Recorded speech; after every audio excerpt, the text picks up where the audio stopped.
एक दिन हुजूर आए, उस वक्त हजरत अली माँ के शिकम में मौजूद थे। कहां थे? माँ के शिकम में हजरत अली मौजूद थे। हुजूर जब आते हजरत फातिमा बिनते असद उठ के खड़ी हो जाती। एक दिन हुजूर ने कहा, चच्ची जब मैं आया करूं तो उठ के खड़ी मत हुआ कर, इसलिए कि तुम्हारे चेहरे में मुझे माँ का चेहरा नजर आता है, आप उठ के ना खड़ी हुआ करें। हजरत फातिमा बिनते असद कहती हैं कि मैं कैसे बैठ सकती हूं, जब तुम आते हो ना तो मेरे शिकम में जो बच्चा है वो मुझे कहता, माँ उठ के खड़ी हो जा, नबियों का इमाम आ रहा है। ये अली वो हैं जो माँ के शिकम में भी नबी का एहतराम कर रहे हैं।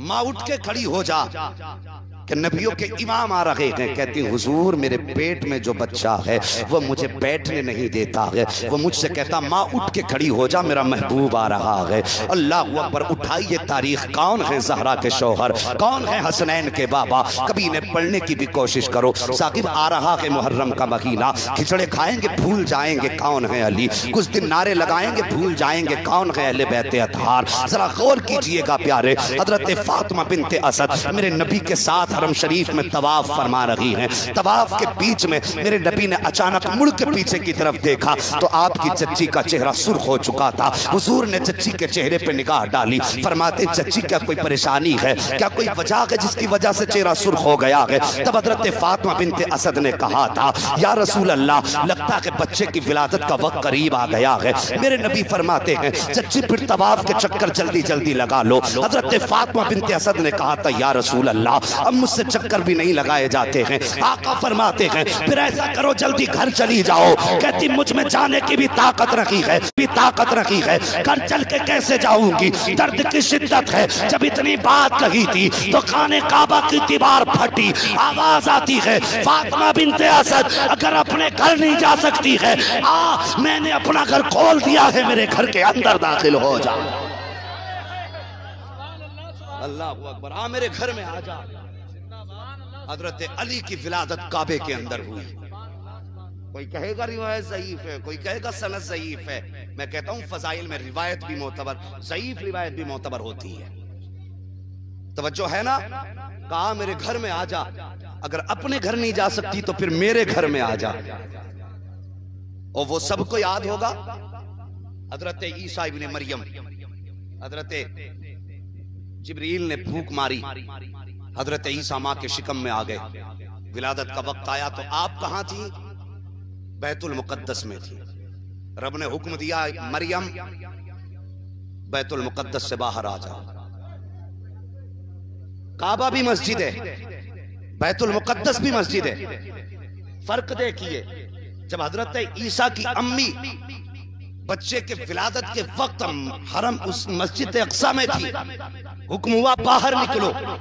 और जब हजरत अली की विलादत का वक्त आया तो हजरत अली की वालिदा हजरत फातिमा बिनते असद काबे के बाहर थी, हुक्म हुआ अंदर आ जाओ। कोई ये न समझे कि माज़ अल्लाह इस रिवायत से हजरत अली हजरत ईसा से रुतबे में आला हो गए, मर्तबे में बुलंद हो गए। और यार नबी नबी होता है, उम्मती उम्मती होता है। बस मिसाल के तौर पे इतना समझ लो, अगर नाना नवासे को कंधे पे बैठा ले तो क्या नाना नवासे से छोटा हो जाएगा? अरे बोलते क्यों नहीं, वो छोटा हो जाएगा? नहीं हो सकता ना। नाना नाना ही रहेगा, नवासा नवासा ही रहेगा। दादा पोते को बैठा ले तो दादा दादा ही रहेगा, पोता पोता ही रहेगा। लेकिन ये रुतबे किस लिए कि इधर जो पैदा हो रहा है ये मेरे महबूब का यार दुनिया में आ रहा है। अल्लाह अकबर। खाने काबा में पैदा हुए, जज़ाकल्लाह, खाने काबा में पैदा हुए, 3 दिन गुजर गए। कितने? जोर से, अगर तुम नहीं बोलोगे आगे नहीं बढ़ूंगा, फिर खाना भी लेट होगा। कितने? माशाअल्लाह, खाने की ज्यादा जरूरत है, खाने की धौंस में बोले आकर के। अच्छी धमकी है, यही दे लिया करेंगे। बोल तो जरा या रसूल अल्लाह। कितने 3 दिन गुजर गए? कितने दिन? 3 दिन गुजर गए। 3 दिन के बाद हुजूर तशरीफ लाए अपने चची के घर, हजरत फातिमा बिनते असद के पास। आके कहने लगे चची लाओ अपना शहजादा मेरी गोद में दे दो। क्या कहा? अपना शहजादा। मैं अजीब उल्टा मौलवी हूं, सबक सुनता भी हूं। खाली बोल के नहीं, तुम्हें भी याद कराना। अपना शहजादा मेरी गोद में दे दो। जो बोल गए अल्लाह उनकी नस्लें आबाद रखे। और कहने की जरूरत नहीं है, अली भी जानता है, हमारा नबी भी जानता है किसके दिल में अली का प्यार है। मेरे नबी ने फरमाया, अली, मुनाफिक की सबसे बड़ी पहचान यह है कि अगर तेरा नाम सुन के चेहरा बिगड़ जाए तो पक्का मुनाफिक होता है, और तेरा नाम सुन के चेहरे पे बहारें आ जाएं तो वो पक्का जन्नती होता है। हाँ, हम पलटते नहीं बेजान किताबों के वरक, हम वो पढ़ते हैं जो चेहरों पे लिखा होता है। हाँ, अगर बोझ समझ रहे हो ना तो मैं महराज भाई के कहने पे आया हूं यहां तक। तो कम से कम खुदा के बंदो, अगर आपने आज वक्त दिया, हमने आज दिया है, तो कुछ बैठने का, कुछ खाने का, कुछ खाने का हक तो अदा किया करो। जरा सारे बोल दो सुभान अल्लाह। अल्लाह सलामत रख के, बस दिल बड़ा हो गया मेरा। तवज्जो करें। 3 दिन के बाद गए, कहा चच्ची मेरी गोद में अपना शहजादा दे दो। इतनी बात सुनी ना हजरत फातिमा बिनते असद रोने लगी।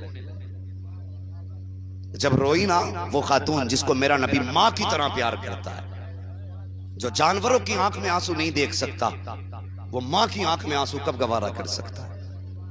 मेरे नबी ने फरमाया, चच्ची अल्लाह ने बेटा दिया है, ये रोने की कौन सी वजह है, क्यों रोई है? इतनी बात मेरे नबी ने कही है। हजरत फातिमा बिनते असद कहती हैं, या रसूल अल्लाह, आज 3 दिन हो गए हैं बेटे को दुनिया में आए हुए, अभी तक बेटे ने आंख नहीं खोली है। मुझे डर लग रहा है कहीं मेरे बेटा आंखों से नाबीना तो नहीं है, कहीं इसकी आंखें ऐसा तो नहीं कि हमेशा देख ना पाए। मेरे नबी ने अल्लाह अकबर इतना सुना, हाथ बाजू आगे फैलाए, कहते हैं लाओ जरा मेरी गोद में दो। जैसे मुस्तफ़ा ने हजरत अली को गोद में लिया है, फौरन हजरत अली ने आंखें खोल दी हैं। जैसी आंखें खोली हैं, मेरे नबी फरमाते हैं, ए फातिमा बिनते असद, ए मेरी चच्ची, तुम कह रही थी कि इसकी आंखों से कहीं ऐसा ना हो कि दुनिया में इसे नजर ना आए। आका फरमाते हैं, चच्ची जान, ये नाबीना नहीं है, सच तो ये है जितनी बसीरत और बसारत खुदा ने इस अली को दी है, कायनात में किसी बेटे को नहीं दी गई।